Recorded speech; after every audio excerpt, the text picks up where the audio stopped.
One of the big, one of the biggest secrets to making lasting behavior change in your life is to not try and make too many changes at once, right? Hold yourself back from trying to do too many things at once, right? Because you'll avoid burnout that way, right? And you'll get much further, you'll get a lot more done, right?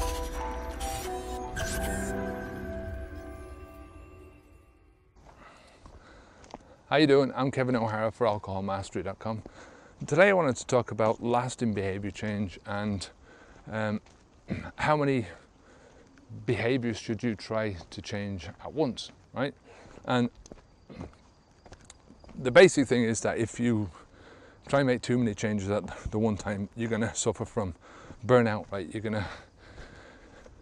gonna be doing too much. You'll be putting too much effort in. Your willpower won't stand up to it, and you'll gradually let things slide bit by bit, and it just creates an air of negativity about the whole situation. You let one thing go and you think, oh well, I couldn't really do that. I have to concentrate on the other things. But deep inside, you've got a defeat, right? And you've got a defeat which could have been avoided.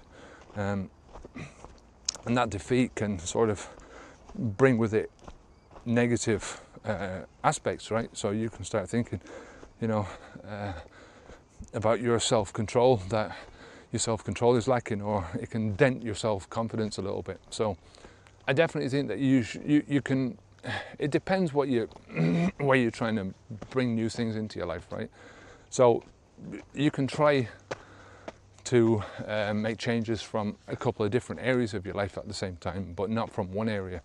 For instance, don't try and quit drinking and quit smoking at the same time. You're much better off, doing these things consecutively. Do one first, get through a month of doing that, and then do the second one next. Depending on which way you want to look at these things, you could try and do the toughest one first, or you could take the one that you consider to be the easiest first. That builds up your confidence to tackle the more tougher changes, the tougher changes later on. These are things that you learn as you go along. The more you do these things, the more you try and change, the more you try and adapt your life to new things, and you try and transform your life, the more you're going to learn about yourself, about your capabilities, about your limitations as well. When I used to go into a lot of things and I go, yeah, this is what I'm going to do. I'm going to work myself up. I'm going to go to the gym every day. I'm going to train for marathon running. I want to do this. I want to learn a new language. I want to do this. And then I'd write this big list out, sort of on the 1st of January, a typical time when most people do it. Big list of stuff, all going to do. And, I go into it full of enthusiasm for the first few days, and gradually, as I realized, that I had limitations on my time, on my money, my willpower, all these other kinds of things, that these limitations would kick in, limitations that I hadn't thought about in the beginning. They'd kick in, and eventually, one after the other of these things would drop off, and eventually I'd just stop doing anything, and I wouldn't achieve anything, wouldn't achieve one thing off the list. Whereas if you stick to one thing, you say, this is what I'm going to do for this month, for 30 days, I'm going to not drink alcohol, or I'm going to quit smoking, I'm not going to smoke, or I'm not going to eat this food or that food, or I'm going to try and get up to doing 30 press-ups, or whatever it is, Choose one thing and do it for 30 days, right? As I said, you can choose something from a different area of your life, so you can choose something from your health, say quitting drinking, and you can also think, well, I'm going to try and be a better father, or be a better husband or wife, and sort of think about things from that perspective. So they're two different separate areas of your life, and I believe you can do those two things.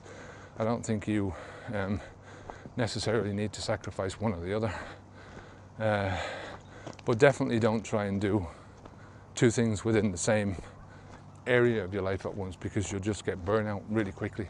You know, a good trick when you're trying to develop a new habit is to just try not to give it 100%, right, at the beginning, right? So let's say you want to go out and you want to start walking.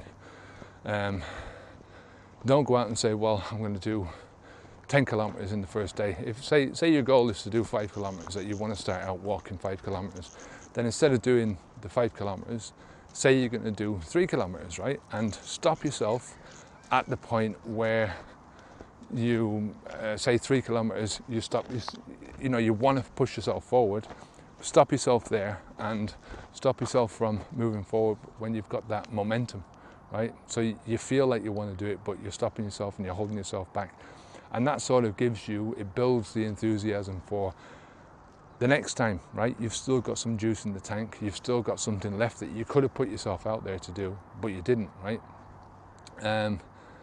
And when you get to that next level, when you go out the next time, you've got the enthusiasm, you've still got a bit, you had more left in the tank. So allow yourself to do maybe 3.5 kilometers or 3.2 kilometers, and keep doing that. And eventually you get to that 5 kilometer goal and you'll have something left in the tank. So the next time you go out, you might want to do a bit more and a bit more and a bit more. And, you can build yourself up by that.